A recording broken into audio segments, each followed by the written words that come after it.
Hi, it's Corrine. Thanks so much for stopping by. Today I'm sharing 3 finished cards with you using Nitwit collections. I'll be sure to link the collections I'm using down in the description box below. Also, I'll put a link to their Facebook page that they have. There's lots of inspiration always on their Facebook page, so I'll put that down in the description box if you'd like to stop by and check it out. This first card that I'm making, I do use my Silhouette Cameo. I also printed out just a background paper, which is like a little snowy background paper. I'll show you more of that in just a moment. And I did print out a few elements using my Silhouette Cameo, as I mentioned. I am using a Cricut mat, but I'm using a Cameo, and you don't have to have an electronic die cutting machine to use Nitwit collections. You can use whatever program you have and just print them out, cut them by hand, use die cuts, whatever you prefer to do. So I've added these boxes behind my elements. That green there, I pulled from the green of the tree and filled a box with the same color. I find that when I do that, my little die cut pieces don't have that as prominent of a white edge when I do it that way. So that green behind the trees is just pulled from the same green that is actually in the tree. So I cut all of these pieces out. I also cut out a few extra pieces. Sometimes I like to stack my die cuts, so I like to just cut them out from the white cardstock as well. Actually, I'm using Epson Premium Presentation Matte, and it's in the 44 pound, and look how great that turns out. I use an Epson printer as well, and I set my printing to high quality, and you really get great results that way. I'll give you a close-up of this tree. In their collections, they give you lots to choose from. So in this case, I cut out 2 different trees in 2 different colors. And my little sentiment, I wasn't sure if I wanted it a little bit larger or smaller. So I went ahead and print and cut both sizes out so I could choose when I'm putting my card together. So this background paper, I will save this other piece of Epson paper for later. I'm going to use a cloche die that I have, and I actually will cut this out twice using my Anna Griffin Impress die cut machine. This is going to be for the back of my cloche. I wasn't sure what I wanted to cut out with the stand, so I gave myself a few options. The ones I don't use, which I only end up not using one, I'll stick in the die cut package and save it for a later project. I'm scoring a 100-pound piece of hammermill cardstock. Then after I've scored it, I cut it down to size, which this is going to be an A6 card, which is 4.5 by 6 1/4. And I pulled out this Flurry of Snowflakes Spellbinders 3D embossing folder. I end up not using this, but number one, it's a beautiful embossing folder, so I thought I would still give you a close-up look of it. And also, it's in my video. I would have just cut it out, but it's in my video throughout, so I didn't want you to question why I have this embossed panel that I end up not using. So I'm testing out different stands. For this one, I really like the dark brown. It's Nutmeg by Concord and Ninth. These little snowbanks come in the collection, and they give you several to choose from. So this one here, I actually just cut out twice, but I reversed it. So I gave myself the same hill, I just flipped it horizontally. And that's what I like about digital collections, is you can really tailor them to whatever project you're working on. So here I'm just kind of placing it all down, kind of seeing what I like, putting my scene together a little bit. I am using these craft catchers by Glassboard Studios, and I am working on a glass mat, so you'll see me use magnets holding things in place. Once I was happy with my little scene, I went ahead and took a photo of it so I could recreate it. I wanted to put it together and run it through my die cut machine with the die cut. That way I get the perfect edges. I should have added my trees as well. I forgot to at the time, but I just run it back through, which I'll show in just a moment. So this little water pond also comes in the collection. So cute. This cloche is about 2 inches wide. So I just scaled everything down to fit inside this little scene. I know I mention it in every video I do using Nitwit collections. You don't have to do all of this. This is what I enjoy doing. You can simply print things out that they put together for you. Or you can get a little bit more creative and make your own scenes. They give you the option to do both, which is amazing. So now I ran through with my trees in there as well, so all the edges match up. And this piece sort of stayed together when I took it off my die cut mat, so I just added a piece of Scotch tape behind it, and I'll go back and add a little bit of glue just to make sure everything is adhered down well. Setting this out, I'm holding my card panel, or what I thought I was going to be using for my card panel, down with a magnet just so it didn't move all around, and I can kind of place everything down to see where I like it.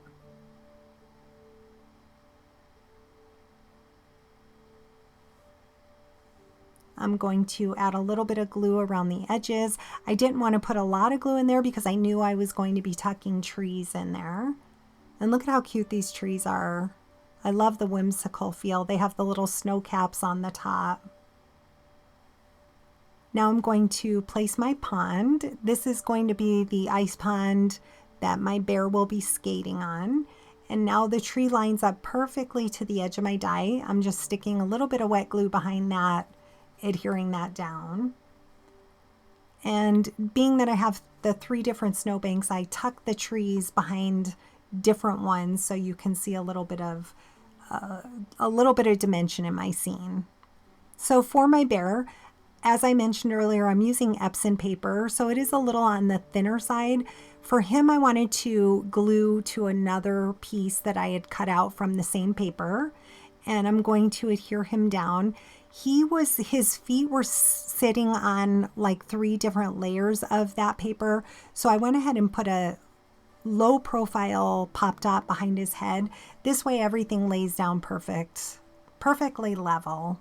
And here's an up close look of how cute that little scene is.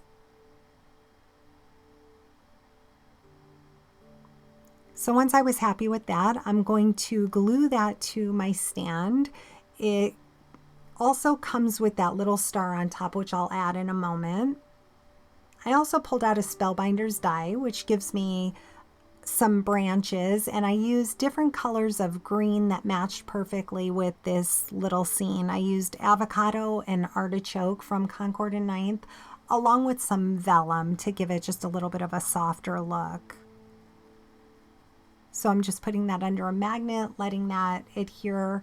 For this bow, I pulled out some red and I cut the bow out twice. I cut the tails off one of them because I just wanted that top piece for dimension.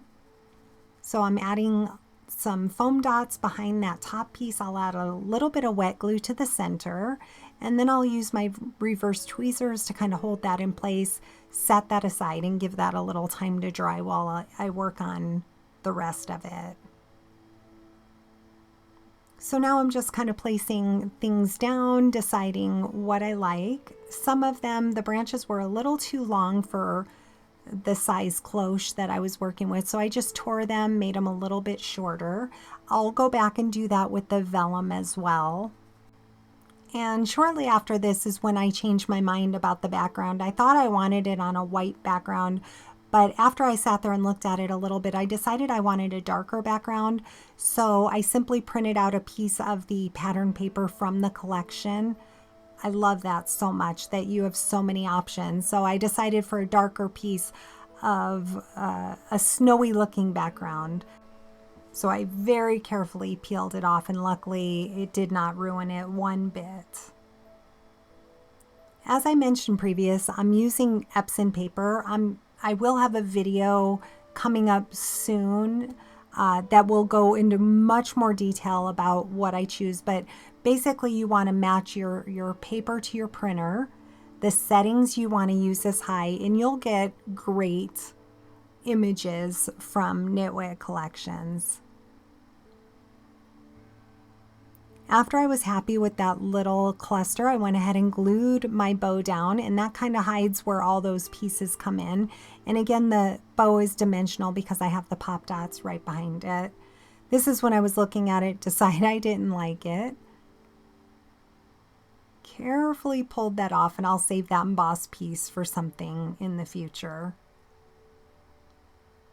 So here is my printout. I just printed it to about the size that I knew I was going to cut it down. I'll save that other piece of Epson paper and ran that through with a die cut, and I'll add that onto an A6 card base.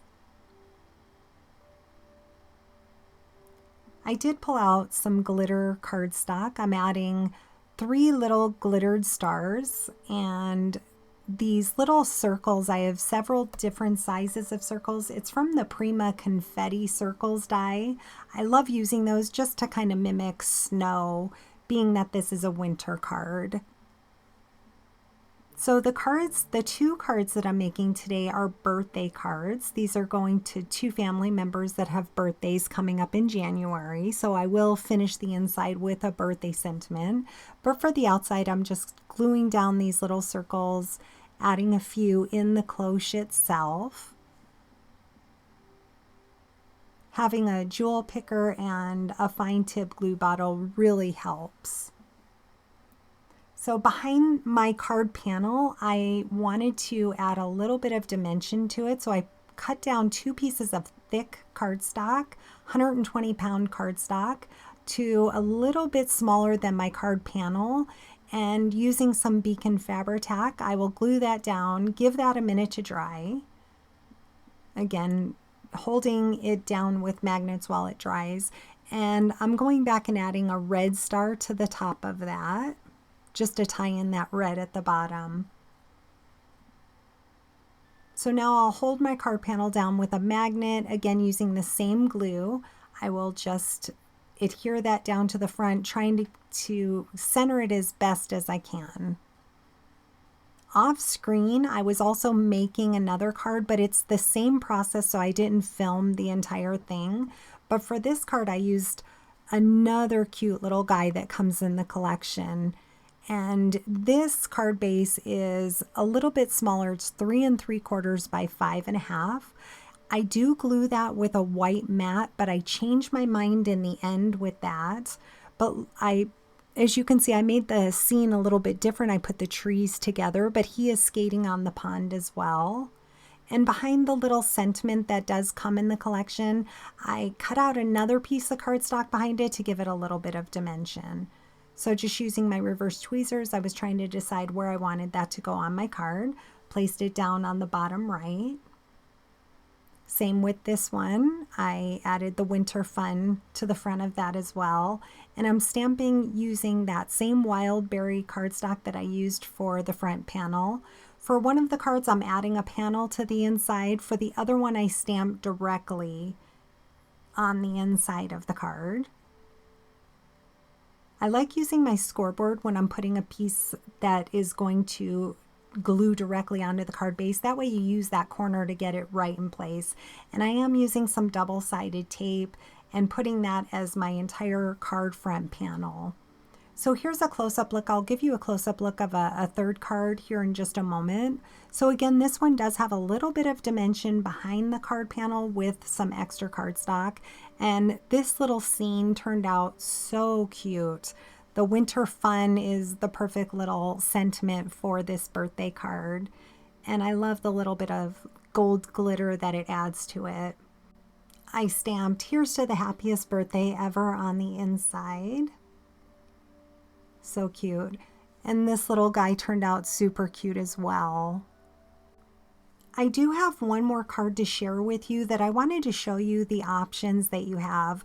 As you can see, I like using die cuts. I like using my Silhouette Cameo to cut different scenes out, cut different elements out.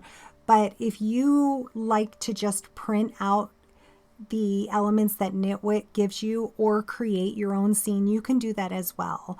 So this slimline card is 6 by 3.5, and my mat is a 1/4 inch smaller.